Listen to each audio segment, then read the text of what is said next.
Okay, everybody, welcome back to Talk of the Now podcast. And today I've got another interview for us, and I'm pretty excited about this. We've got a couple of guys here that have done a recent documentary that I watched called Ark of Lilburn, the Ark of Lilburn, excuse me. I've got the director, Mr. Nicholas Dekay, and Mr. What's going on? Jaye Tyroff. Did I say that correctly, Jay? Your last You name? did. You Okay. did. Most people butcher that.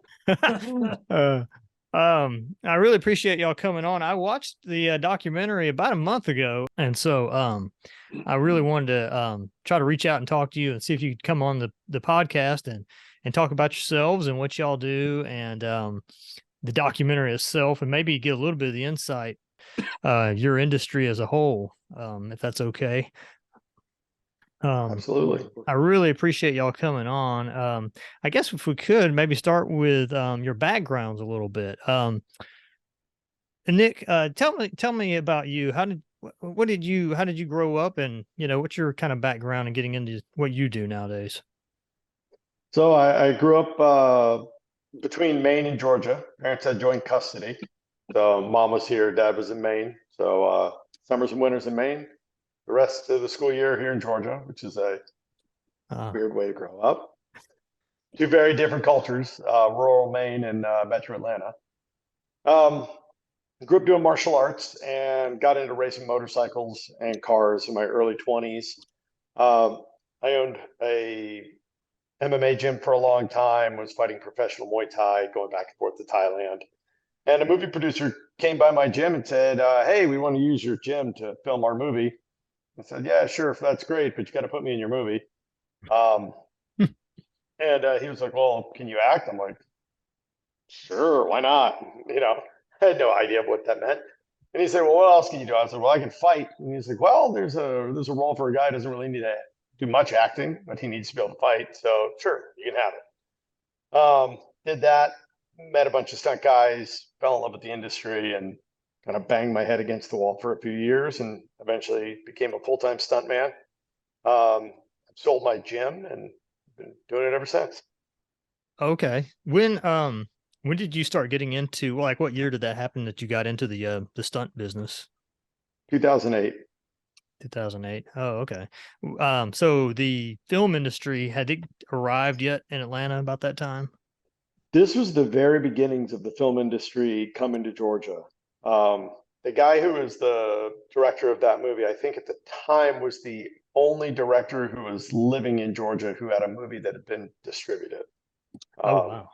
So the industry was a lot different than it is now. Mhm. I think Vampire Diaries started up in 2009 and Walking Dead came in 2010. Okay. Yeah, I So do it remember was, that whole Walking Dead saga that was so popular that, when it arrived. yeah. So it was, those were the shows that really put Georgia on the map. Hmm. Yeah, I guess prior to that, it was like Dukes of Hazzard for a little bit and nothing, your random Medlock show or something, right? Yeah, I think Dukes of Hazzard actually filmed on stages in Oh, California. yeah, that's right. It took place in it, supposedly took place in Atlanta or Yeah, in whatever. Hazard County, Georgia, Yeah. the last dry county in Georgia in the 80s. Oh, Um, wow. I think In the Heat of the Night was here in the 90s, and Savannah, the Uh-huh. TV show Savannah, was here in the 90s. Yeah. But Um, that was about it. The film incentive changed everything for this hmm state. hmm all that great tax incentives and things that have changed in the last 20 years, I guess, helped out. Oh yeah, big time. Yeah. Jay, what about you? What was your background and how you kind of got to where you are these days? And I guess what was your role as well on Ark of Lilburn? Well, the Ark of Lilburn, I was the producer on it. That's pretty much the boss, so to speak. But my background's in football. I played collegiately at University of Miami and played professionally in the Arena Football League and had my shot at the NFL. But get to that level, it's a business. And Yeah. kickers are a dime a dozen. And back when I was kicking, it was essentially every team had a pretty elite kicker on their roster, and Mhm. now it's just like they're in need of kickers. But I am still a free agent, so I may get a call, and I haven't kicked in a long time. So you played at the But U. Wow. Okay. yeah, I played at the U. Yeah, I got recruited as a wide receiver, believe it or not. But Hmm. yeah, I could kick as well, so it worked out. And a football coach told me about a casting call here in Atlanta for the movie We Are Marshall back in 2006. Remember that? And that was my first film. And I did a lot of the football scenes in that movie as a Marshall football player and some on the opposing teams. And a lot of the hits in that movie that I did are considered not stunts, but playing football. It's just like a gray area in that. But I did my second movie, and that was The Blind Side, and that's where I did my first stunt and got tafted with my first speaking role, and been doing it ever since. That was a great movie, by the way. I love that movie. Yeah, The Blind Side. Yeah, yeah. So, do you remember the guy that gets in the big football scene with Big Mike gets pissed off and he pushes the guy down the field like 50 yards and throws him over the fence? Oh man, I don't remember that one. It's been about a year or two. That was me. Okay, I need to watch it again. Oh, yeah, it was. It was that moment in the movie where Michael was a horrible football player, but then it clicked and he just went nuts on everybody in that game. So it was. And the guy I doubled was actually a good friend of mine. His name's Eric Benson, and he's a stunt guy now. So it's funny that I doubled a stunt guy who's a stunt guy. So wow. Did you get to meet the Sandra Bullock by chance while you're doing that? I did. Oh, okay. I did get to meet Sandra. Just had to ask because she was a slight crush of mine years ago. Yeah, she's Can't blame you really there. nice. Yeah, she's really nice and yeah, very easy on the eyes. Right. Yeah. Well, they had a lot of big names that showed up on that. They're like Yeah, why Tim is his name- McGraw's in that. why is his name leaving me besides Tim McGraw, Alabama coach, Nick Saban. Yeah, Nick Saban. Yeah, I've met all those guys. Right. Wow. I actually met Nick when I got recruited. So it was the second time I met him, and when I did meet him, he didn't remember who I was, of course. Yeah, yeah. He comes across to me as a guy that speaks softly but carries a big stick. I don't know if that's true or not, but I mean, yeah, if you could put it like that. I don't know. I would agree with that. But well, that's cool. And then I'm sorry, you got into the film industry about that time. And is this your first project you've produced, or have you produced some other independent stuff?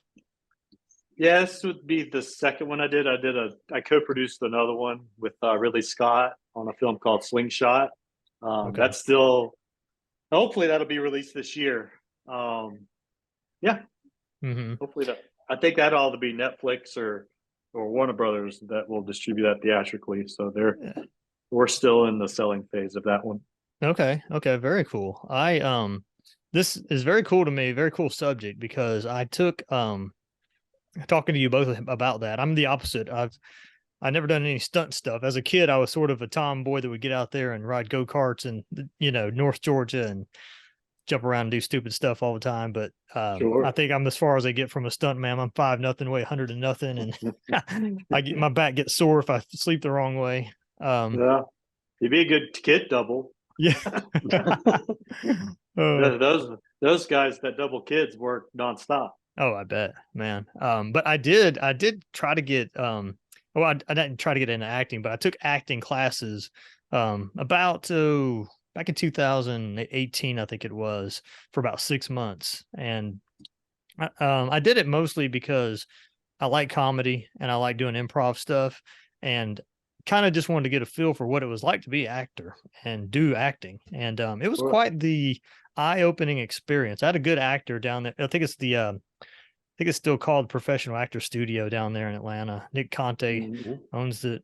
And it was very interesting and eye-opening to my teacher's name was oh gosh, can't even remember his name now. My gosh. Jaye, and Senate Jaye as well. And he did a lot of acting and numerous things little small work and that sort of thing. And he showed me a lot of things that I'd never thought of when acting, and just learning everything from memorizing scripts on hand to doing cold reads and doing all these things, and learning how to just know your lines and feel it and do everything like that. It was just, it's a challenge. Actors really do work. I mean, people should really, Oh, yeah. Yeah, acting is an incredibly difficult craft Mm-hmm. to do Yeah, it well. Nick and I like to be thespians every now and then. Nick mostly's a thespian. Uh-huh. I got yelled at. I had a stunt where I had been a stunt double before this, but this was the first time where I was like the only idiot on camera.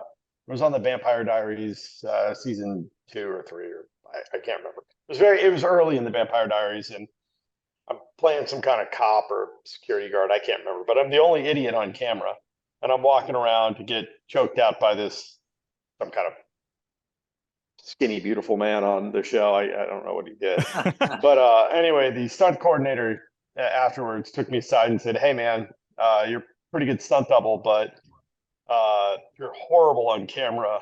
You better take acting classes, or no one's ever going to hire you to do featured stuff." So this was probably 11, 12 years ago, and I said, "Okay," and I enrolled in acting classes that week, and been doing it ever since, and it's been a remarkable journey. I really enjoy it a lot. Yeah, the memorization part was the hardest for me, learning lines and just trying to put feeling into those lines and put yourself in a place of it. To me, that was one of the most difficult things to try to learn. Yeah. For me, it was accessing emotions. Yeah. Just in general, accessing emotions, because as a man, we tend to suppress our emotions. There's very few things that are more annoying than seeing a guy cry and whine.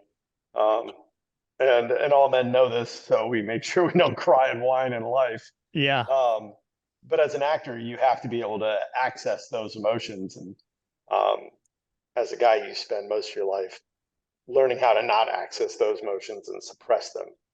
So it was quite the journey to try to figure out how to deal with those, especially coming out of professional fighting, where you do not show your emotion. In fact, if you get hit, you want to not give any tells that maybe that hurt, because if you give the tell that hurt, they're going to keep hitting you there.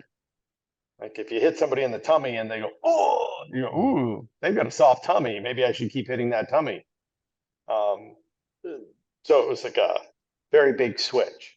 So fighting's a little bit like poker in some ways, I guess, like that, huh? Oh, it's 100% like poker. Mm-hmm. Yeah, you never want your opponent to know when you're hurt.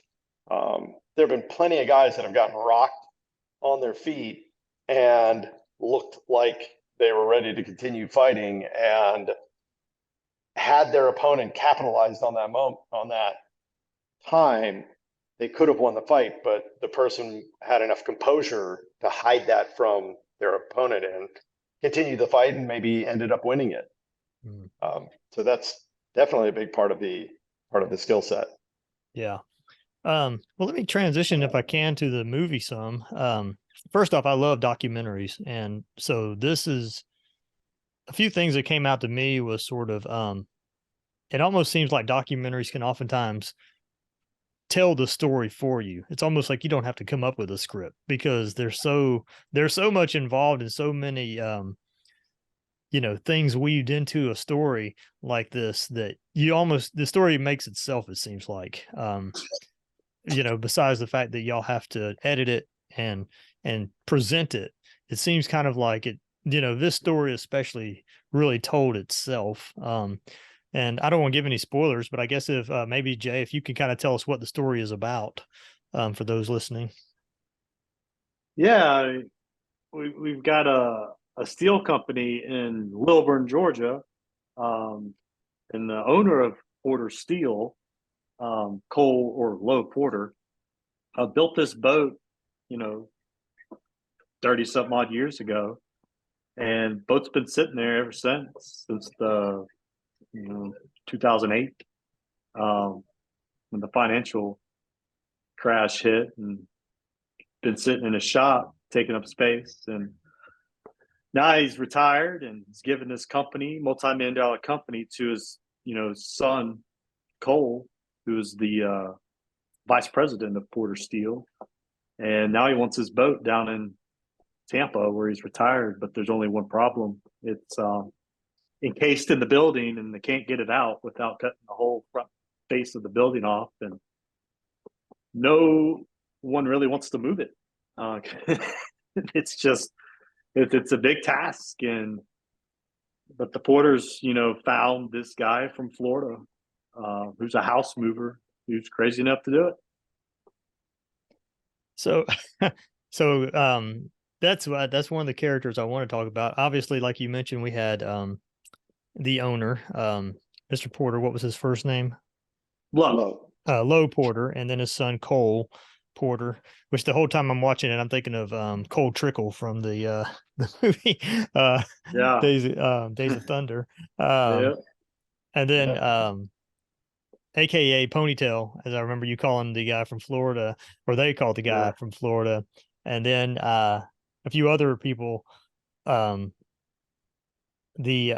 wrote his name down, Kevin Giesland. He seemed like quite the character himself. I just loved how it was sort of watching a back and forth.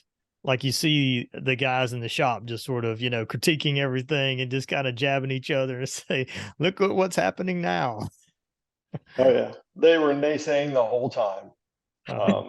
Kevin and Kevin's a really, really smart guy, but he's the perpetual pessimist. So everything he he could see a party full of everyone having fun, and he would notice the future tummy aches and the candy wrappers that will soon be littering the floor. And that's what he sees rather than a party of people having fun. He's that guy, and he was really, really funny to talk to about this whole boat process, because he just hated the boat. He didn't think it was going to get moved. He thought it was going to fall on the side of the highway. It was all doom and gloom. He kind of walks around with a little storm cloud over his head. Yeah.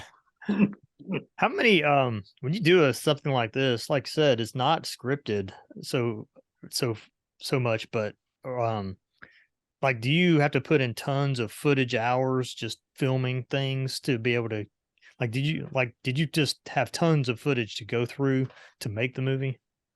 Yeah, we had about 400 hours total of footage.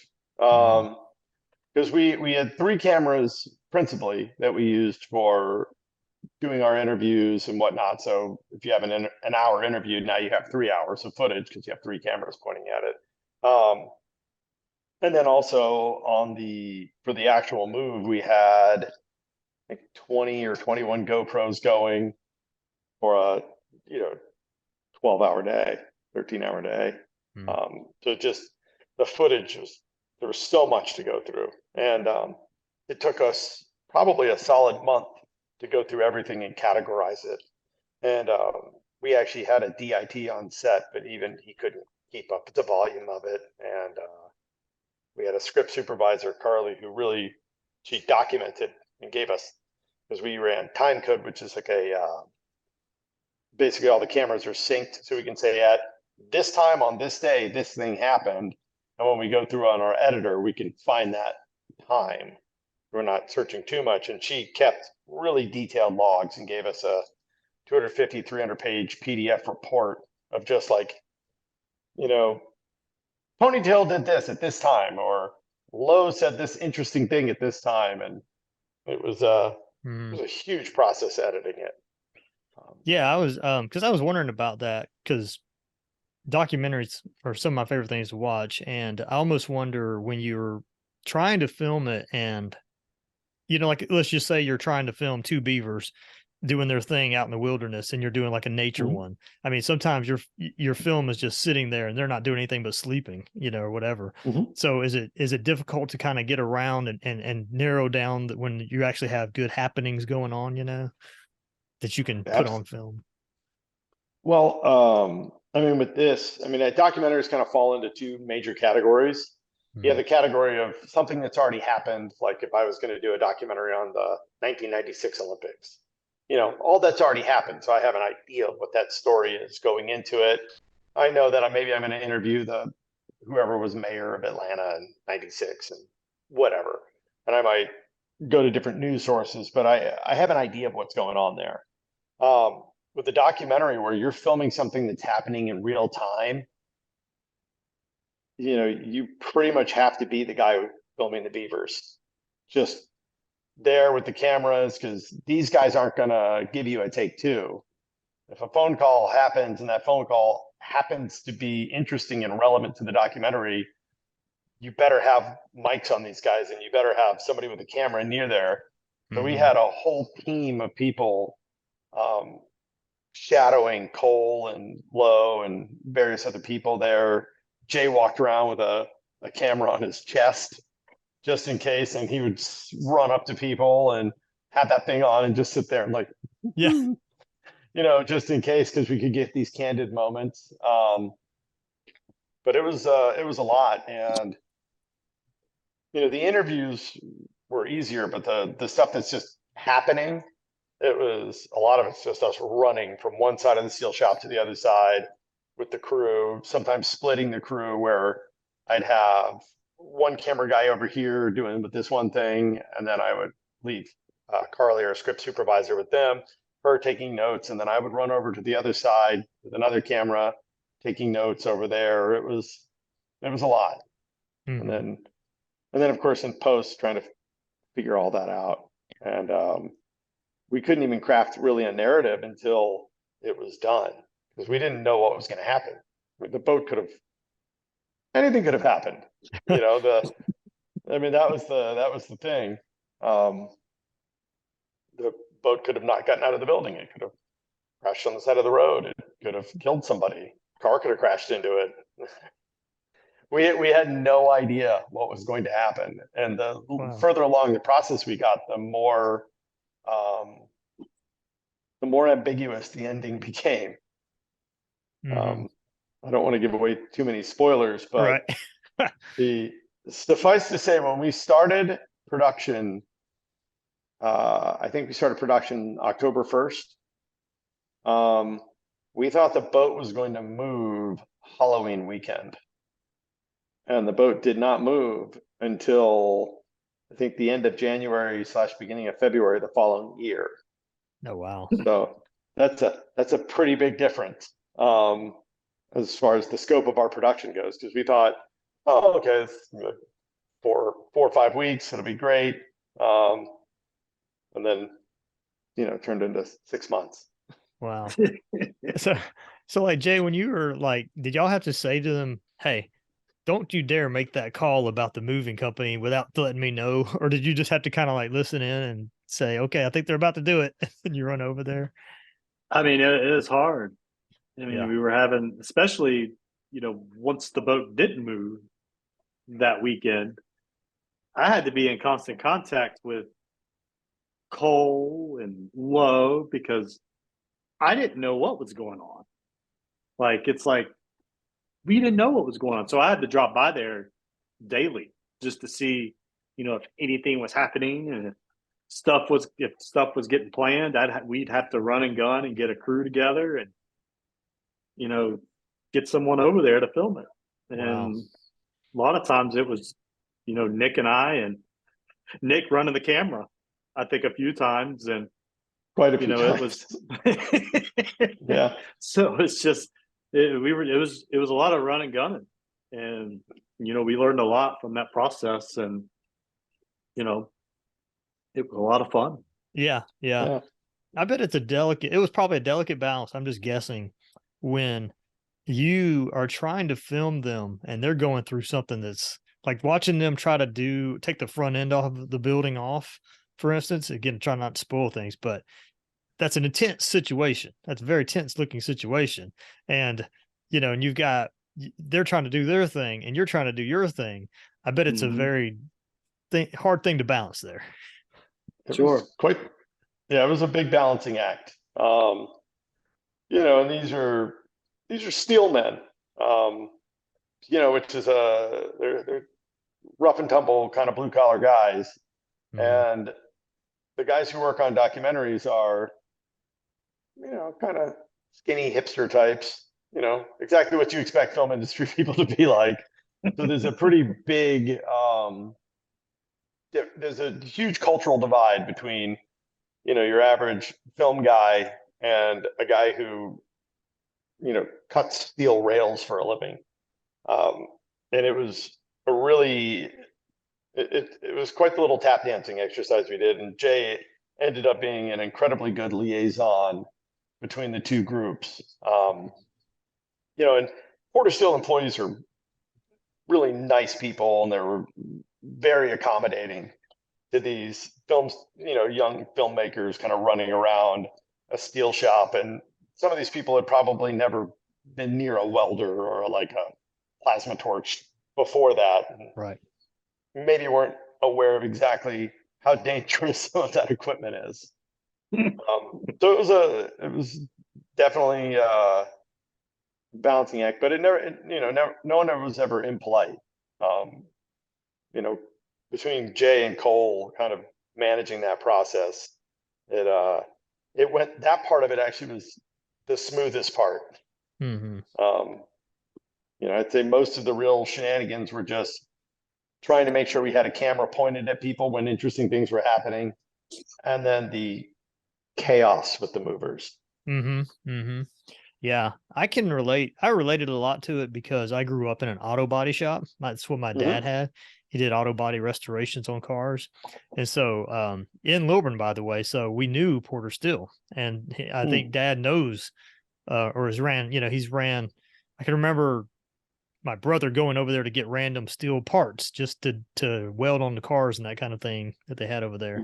But I related a lot to even the family dynamic of him working with his boys and just sort of the grinding that they had against each other at times and that sort of thing. That in itself is its own story, let alone the boat. So that I can tell there's different stories going on within a story here. Oh yeah. Yeah, that family dynamic was, to me, the most interesting part of the documentary. And Cole's relationship with his father. It's watching Cole work with his dad is why when my brother became a medical doctor, he did not go to work at my dad's practice. He went and did an entirely different type of medicine because he was worried about working for his father and what that would mean. And I saw so many parallels between my relationship with my dad and my brother's relationship with our dad and the way Cole and Lowe interacted. And, Cole couldn't get an attaboy out of his father no matter what he did. I mean, Cole really busted his ass throughout that entire process. I mean, I think it comes across in the documentary how much work he's doing because he's managing the business and then simultaneously dealing with this stupid boat. And getting his dad to even be like, hey, he did a passably good job was pulling teeth. And I feel like that parallels a lot of men's relationship with their fathers. I thought it was really interesting to see it all play out. And yeah, I think Jay being you being a Southern person like me in a lot of ways, I think a lot of us Southern dads suffer from what I've heard Dave Ramsey call the powdered butt syndrome, where it's kind of like I powdered your butt so you can't tell me anything type of way of thinking, Sure. I think that's a lot of Southern dads and my dad and his dad and that kind of thing is sort of like, who are you to tell me what to do? I was, doing this before you were even, peeing type thing. Yeah. So well, that's that's a lot of cool info, I think. And I think that if y'all haven't seen it, audience, people that are out there, you need to go check this out. And I think that it's really enjoyable to see this. And how's the movie I guess feedback and all that sort of thing that you've seen, Nick, gone with the movie and as far as where it is right now? So when we did our first screening of it, everybody seemed really pleased with it. We actually edited it after that screening just because I sat in the back with Jay and we watched everybody, and if moments weren't landing, we edited it. But then since then, and we released it, the reviews from people have been pretty good. We've had some we've had normal people reviews and critical reviews, and both have been by and large very positive. A lot of my friends who I kind of browbeat into watching it, they were all afraid to watch it because they were afraid it was going to suck and then it was going to be awkward. But then they were like, wait, it was awesome. So that was cool. But I guess a lot of stunt guys make films and stuff, and they're often not amazing. A lot of my friends, when I was harassing them to watch it, they were worried. They were worried they were going to have to But so far it's been pretty good. We've had critical reviews from people in different countries and whatnot, and they seem to get it for the most part. We've had a few people who definitely didn't understand the movie, which is fine. But so far so good. Yeah, I've been happy with the feedback. Yeah, that's good. I think it's going to do well. Are you putting it in any festivals, or will it be in any that we know of? I don't believe it's going to be in any festivals. It's you can watch it on Amazon right now and iTunes and stuff like that. I believe our distribution company is trying to get a licensing deal to get it on a major network that you could just watch it. But I don't know if they've even started that process yet. They release it on all the streaming platforms, and then I think based on performance kind of dictates whether or not one of those groups picks it up. Okay, gotcha. Well, that's I'm going to definitely watch it again sometime. And if y'all haven't seen it yet, Nick mentioned you can watch it on Amazon. What other platforms might they be able to find it? It's on iTunes, Amazon. It's Google Play's thing. PlayStation. Yeah, there's Xbox. You can even rent it on YouTube, I think.